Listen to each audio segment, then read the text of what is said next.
Sir xerox copies कराए 500, 1 crore 10 lakh application आए sir, 1 crore 10 lakh, right sir, 1 crore 10 lakh. एक एप्लीकेशन को 500 रुपए तो खर्च हुए होंगे ना साहब, उन्हें जीरोक्स कराया होगा? नहीं साहब, इसको मानना चाहिए सर। सर 500 रुपए तो हुए, वो जीरोक्स कराया, सब करा के धूप में खड़े रह के डाला सर। 1 करोड़ के 500 के हिसाब से सर गरीबों का कितना पैसा? अरे 6 गारंटी पे आप पैसा खर्च नहीं कर रहे, गरीबों के पास जो पैसा है उसमें से भी 500 करोड़ रुपया ले लिया आप और कुछ भी नहीं दिया उसको। हाँ 500 भाई, 1 करोड़ 10 लाख दरखास्तें हैं सर, 1 करोड़ 10 लाख दरखास्तें आए, 500 रुपये एक एप्लीकेशन पे खर्चा तो कितने हो गए? आप खुद देख लो आप। सर राशन कार्ड दे दीजिए सर, परेशान है, कोई स्कीम में नहीं आ सक रहे। हमारे कांग्रेस के फ्रेंड्स भी बोलेंगे कि ration card is very important, it should be given to the needy people who do not have the ration cards. Please sir ration cards दे दीजिए सर। और आप जो वादा करे थे वो जो गैस का सिलेंडर देंगे वो भी किसको मिल रहा है क्या है नहीं मालूम सर, कहां से जा रहा। And sir more over sir ये फाइन राइस देंगे बोले, उसका क्या है? इरिगेशन के ऊपर मैं सिर्फ एक ही बात कहूंगा सर बार बार कि फ्लड्स आए, पानी गया, सब गया, फिर भी आज पानी नहीं है, तो इसकी वजह क्या है सर? और सर ये SLBC टनल के ऊपर भी मैं सिर्फ यही कहूंगा sir, my heartfelt condolences to all the families who have lost their lives sir.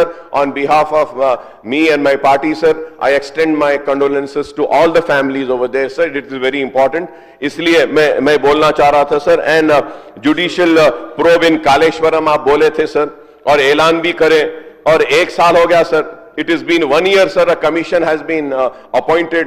कब आएंगी सर इसकी कालेश्वरम पे रिपोर्ट? जल्दी लाइए सर, जल्दी ला कर दीजिए। And there are many issues sir, but as a respect for the chair, an order issued by you and also from my learned friend sir, I had to conclude, so I am concluding sir, and I hope that sir that the issues which I have raised will be addressed and also an action would be initiated, and I thank you very much for giving me this opportunity sir. Thank you sir, thank you.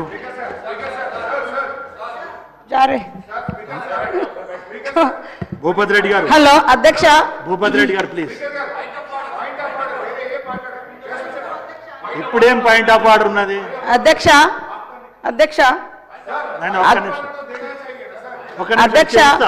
Akbaruddin గారు start చేసిన కాడ నుంచి కూడా మొత్తం కూడా ఈ government నుంచి నిందించడమే తప్ప ఏ ఒక్కటి కూడా వారు పాజిటివ్ గా మాట్లాడలేదు అధ్యక్ష.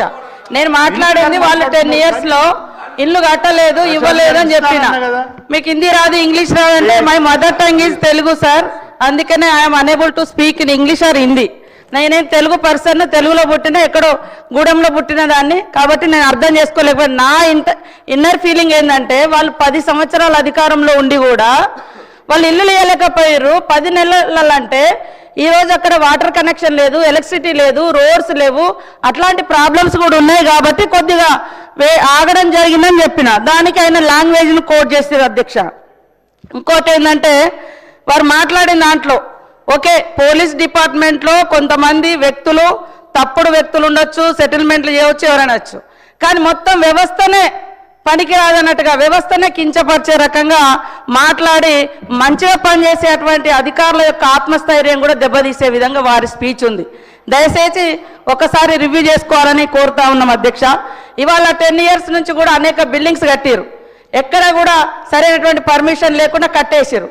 ఇప్పుడు మనం అనేక రకాల అంటే రిస్ట్రిక్షన్స్ పెట్టడం తోటి కొద్దిగా కన్స్ట్రక్షన్ స్లో కాగానే మొత్తం కన్స్ట్రక్షన్ ఆగిపోయింది, బిల్డింగ్స్ ఆగిపోయినాయి, అది పోయిందని ఇట్లా కూడా ఉల్టా ప్రచారం చేస్తూ ఉన్నారు. గతంలో చూస్తే ఇదే గత ప్రభుత్వంలో లాస్ట్ మంత్ ఎండింగ్ వచ్చిందంటే పోలీస్ అధికారులను రోడ్ల మీద పెట్టి ఫైన్స్ వేసి ఆ వచ్చిన వాటిని సాలరీ ఇచ్చేది వాళ్ళు. కానీ మన గవర్నమెంట్ అట్లా చేయడం లేదు. వాళ్ళకి ఇచ్చే మర్యాద వాళ్ళకి ఇస్తా ఉన్నాం, పని చేయిస్తాను. కానీ మొత్తం సెటిల్మెంట్లు కాదు. గత 10 ఏళ్లలో మీకు తెలుసు ఫోన్ ట్యాపింగ్ల కోసం ఏ అధికారి ఎట్లా ఉపయోగపడ్డారు, ఎట్లా వాడుకున్నారు, ఇలా వాళ్ళు ఎక్కడున్నారు, దాని గురించి మాట్లాడాల్సింది ఉండే అక్బరుద్దీన్ గారు. కాబట్టి మీరు మొత్తము మమ్మల్ని నిందించడమే పనిగా లేడీస్ మీద దేశంలో రాష్ట్రంలో అత్యాచారాలు జరుగుతున్నాయి. వాటి వెనుక కూడా డ్రగ్స్, అదేవిధంగా గంజా ఇవన్నీ ఉన్నాయి. వాటి కోసం కూడా స్పెషల్గా మరి వ్యవస్థను ఏర్పాటు చేసి పోలీస్ అధికారులతో ఎక్కడికక్కడ అవేర్నెస్, శిక్ష ప్లస్ శిక్షణ లాగా జరుగుతుంది. మరి అవి పాత వాటిని కూడా ఇవాళ ఈ గవర్నమెంట్ మీద పెట్టి గతమంతా ఘనము, ఇప్పుడు మాత్రం తప్పు ఉన్నది అన్నట్టుగా మాట్లాడడం అయితే ఇది కరెక్ట్ కాదు. గౌరవనీయులు మా బ్రదరు కొద్దిగా సరి చేసుకొని మీ కోపం అంతా కూడా ఈరోజు 10 ఏళ్ల కోపాన్ని ఈ 10 నెలల ప్రభుత్వం